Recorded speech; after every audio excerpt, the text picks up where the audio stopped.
हक देणं आंदोलनाची अत्यंत गरज होती. सरकारनं जे जे जी आर काढले ते लागू केलेले नाहीयेत.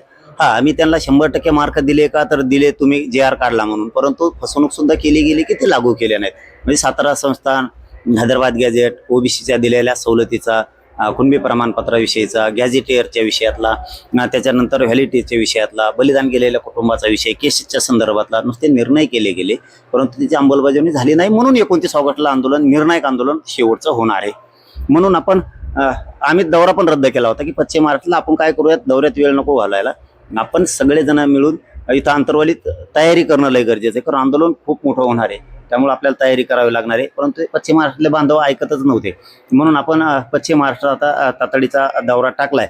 7 ऑगस्ट पासून आपण पश्चिम महाराष्ट्रातल्या दौऱ्याला सुरुवात करतोय. आपण दौरा असा घेतोय की प्रत्यक्ष गाठीभेटी बांधवांच्या घेतोय आपण. म्हणून 7 ऑगस्टला सुरुवात केली आपण. तुळजापूरला मुक्काम आहे, तिथं गाठीभेटी प्रत्यक्ष करणार आहेत. 8 ऑगस्ट रोजी 10 वाजता वडाळा या ठिकाणी, 3 वाजता माढा या ठिकाणी, 7 वाजता पंढरपूर या ठिकाणी मुक्काम आहे. आपण तिथं प्रत्यक्ष गाठीभेटी घेतोय.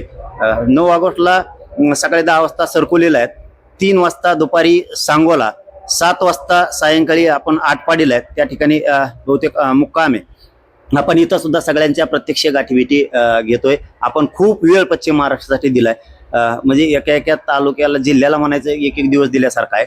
10 ऑगस्ट रोजी सकाळी 10 वाजता कवठे महाकाळ, 3 वाजता बोरगाव, 7 वाजता कडेगाव या ठिकाणी मुक्कामी वाटतं. या ठिकाणी सुद्धा सगळ्या ठिकाणी आपण प्रत्यक्ष गाठीभेटी आपल्या पश्चिम महाराष्ट्रातल्या बांधवाच्या आसपासच्या घेणार आहेत, कारण प्रत्येक गावात आपल्याला जाता येणार नाहीये. म्हणून या ठिकाणावरतीच सगळ्या पश्चिम महाराष्ट्रातल्या बांधवांनी यायचंय. 11 ऑगस्ट रोजी सकाळी 10 वाजता मायनी, दुपारी 2 वाजता मसूर, सायंकाळी 7 वाजता कोल्हापूर या ठिकाणी आपण प्रत्यक्ष गाठीभेटी घेतोय. त्या ठिकाणी मुक्काम आहे कोल्हापूर शहरात.